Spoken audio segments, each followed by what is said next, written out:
Ha arribat el dia de parlar de paronímia. Els parònims són paraules o grups de paraules amb molta semblança formal i fonètica, però que expressen idees diferents. Quan volem escriure després, però hi posem un accent obert, el corrector del Word no detecta cap error.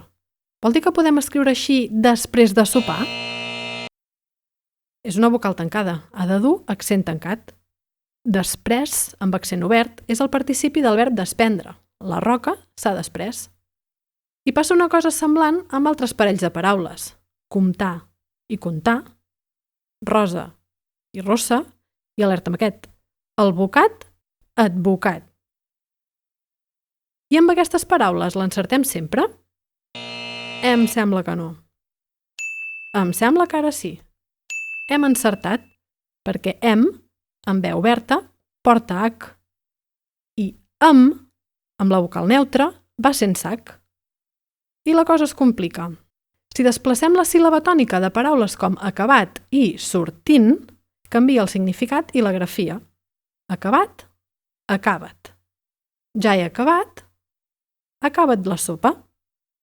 Sortint, sortint. Estem sortint, no m'agrada que surtin. I si a més varia l'obertura de la vocal, tenim, per exemple, reparem, repara'm. Aquí reparem mòbils, si pots, repara'm el mòbil.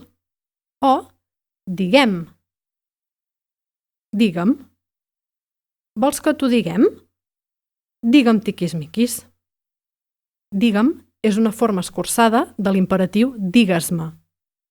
I hi ha molts altres parònims que les màquines no solen distingir. Per això els correctors humans encara som necessaris.